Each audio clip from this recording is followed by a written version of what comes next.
Good morning. In this video, I'm going to give you a preliminary tour of Mt Hiba.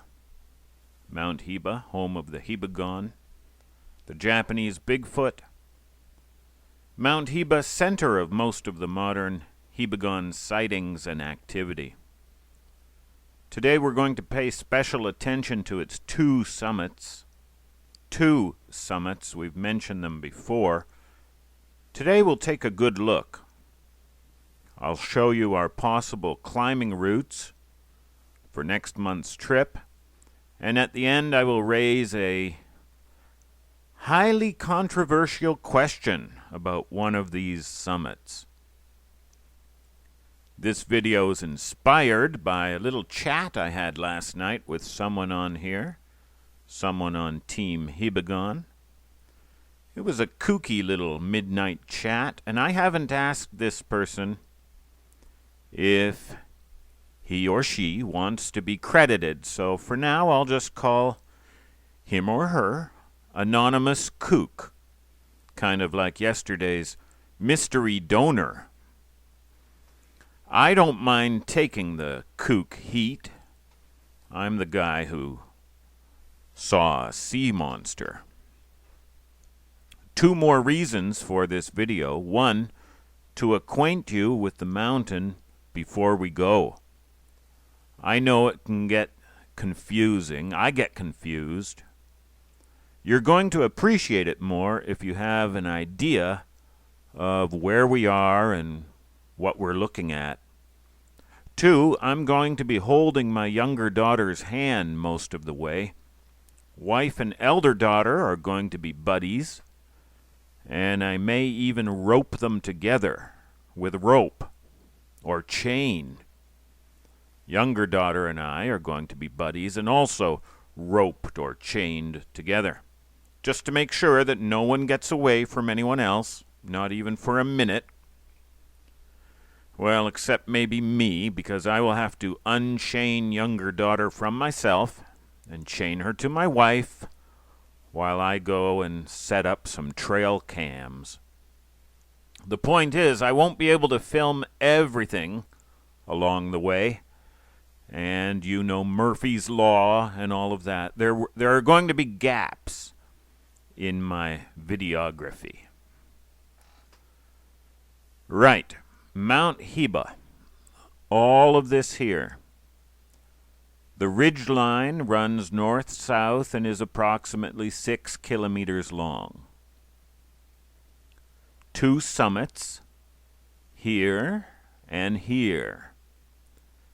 The southern summit is called Tateboshiyama. I know that's a bit of a mouthful. Let's call it the Cone Summit. Number two is the Heba Summit, the Heba Summit proper. The Heba Summit is heavily forested. The Cone Summit is, well, let's start there. So here we are at the Cone Summit. That was easy.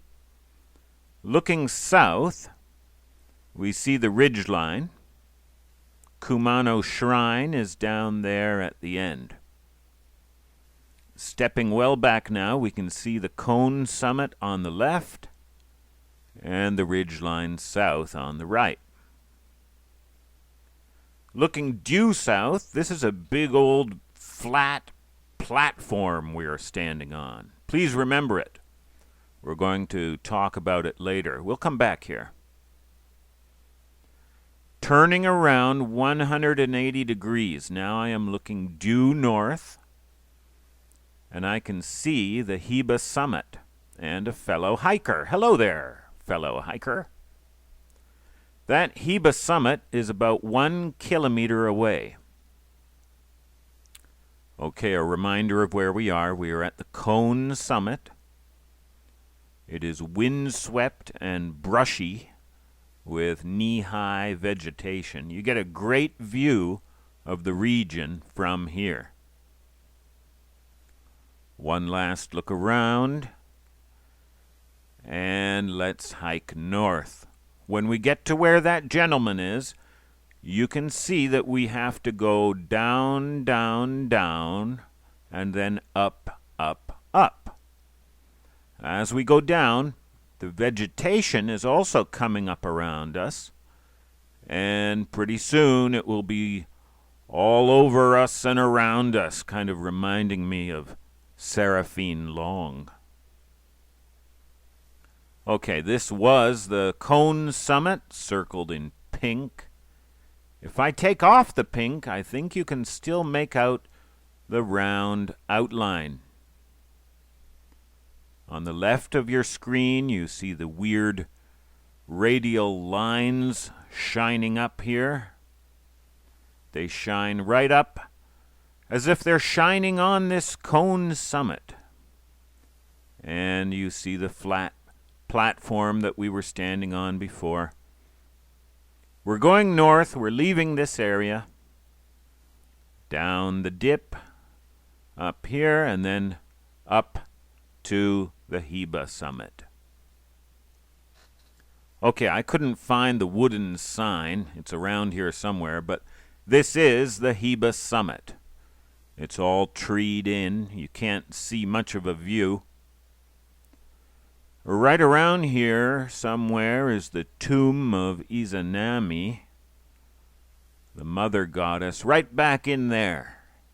I hope when we go next month, all this grass will be died down and we can see the megalith clearly.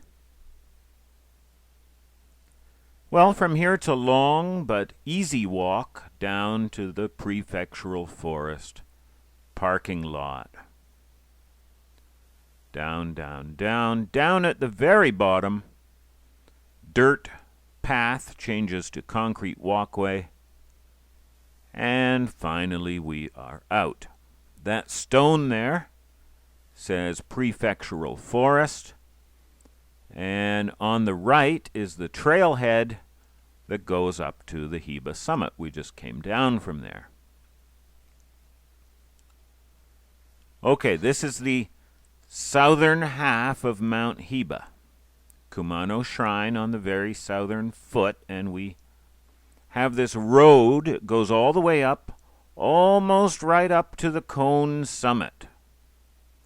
Cone Summit there. The natural ridgeline running right through there. Again, the view from up top. The view from the parking lot. Cone Summit and southern ridgeline. Here's everything nicely labeled for you because I love you. Zoomed out, all of Mt Hiba, the entire ridgeline, Cone Summit, radial lines shining up, Heba Summit, imperial tomb of the mother goddess Izanami, prefectural forest and trailhead on the north. Now I would prefer to do two separate ascents, one from the south. That would be the easy one because we could just drive most of the way up, climb the little last bit up to the Cone Summit, maybe look around that flat platform, and then jump back in the car, drive down, around the eastern slope of the mountain, up to the prefectural forest in the north, and make our second ascent from there to the Heba Summit. The advantage of two ascents, it would be less hiking. It would actually be less hiking, more driving, and we could see more of the mountain. But that road up to the Cone Summit is closed in winter. Will it be open when we go there, mid-November? Don't know. Might depend on the weather. If the road is closed, it would be cruel to make the children climb the whole mountain twice. So in that case, I think we would do a consolidated ascent from the north. The two summits are 1 kilometer apart, so that would add 2 kilometers to the whole climb. Hey, that's nothing to me, but you have to remember that Camera Girl's legs are very short. She has to take 2 or 3 steps to every one of mine. Okay, there you have it, a little guide to Mount Hiba and our climbing plans. Plan A, 2 ascents from south and from north. Plan B, 1 consolidated ascent from the north. Now, a little kookiness. Back to the cone summit. We're looking at it here, and we are standing on this big, flat platform. Sort of strange to have this big, flat platform on top of a mountain. Now there you can see the outline of the cone and the wide, flat area. It has a name, a puzzling name. It is called the Ike-no-dan. The Ike-no-dan, the step of the pond. Well, step because it is flat. It's a flat platform. It's a step. Pond. Why is it the step of the pond? There's no pond here. Did there used to be a pond? Is the name just poetic? Does pond have another meaning that I don't know about? I'll ask my friend, the calligraphy lady. Okay, now the craziness. Anonymous Kook and I were chatting, and it came out that we both were thinking, we both had the same kooky idea, that the cone summit, Tateboshiyama, looks just a wee bit man-made. It looks a wee bit out of place against that natural ridgeline, and looks just a smidgen like an artificial mound. I said to him, I'm ashamed, but I actually said, hey, fellow kook, let's keep this under our hats for now, because already some of what we talk about on here sounds a bit zany, and but I thought better of it this morning. I repented. I came to myself. I have told you this channel is for sharing, and I am a gate crasher, not a gatekeeper. Just being honest, that cone summit does kind of look like it was dumped there. And this Ike-no-dan, in contrast, looks like it was kind of scraped clean. Hey, it almost looks like someone scraped up dirt from here and heaped it all up over there. And then maybe that same someone, or someone else later, maybe, made those radial lines that look kind of like sun rays, and those sun rays were shining right on that cone, man-made mound. Kind of looks like that, because they do that. Might sound crazy, and I'm sure my friends at the university would probably laugh at me, but okay, laugh away, guys.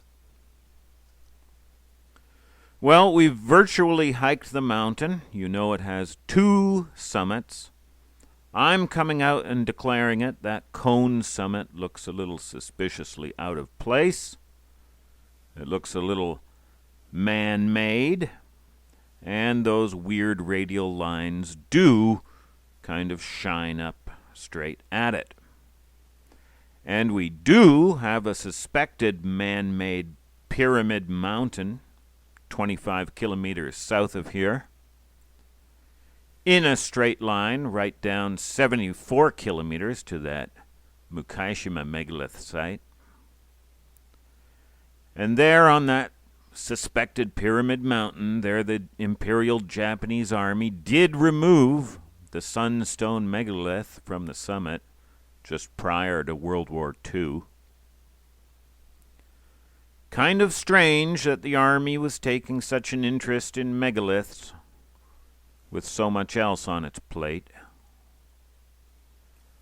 Now that rumored Pyramid Mountain is rumored to be the tomb of first Japanese Emperor Jimmu, rumored son of Izanami, Japanese mother goddess, whose tomb is, in fact, property of the imperial household.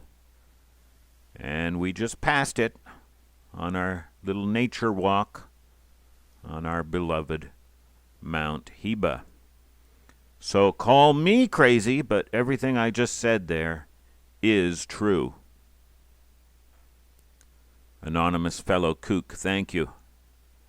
You gave me the courage to talk about this openly, and we both came to this idea independently. Feel free to take credit or not, and let's chat about this more. It is fascinating. Maybe that is a mountaintop burial mound. Maybe that is the actual tomb of Izanami. Or whoever. Question for everyone. When I go here next month, how exactly would a fella start going about checking to see if that cone was natural? Like nature just decided to dump a cone there. Or if it was man-made. What signs could a fella look for? Help me. Okay, I hope you're more confused than ever. I know I am. I'm Kyle for Hibagon Japanese Bigfoot.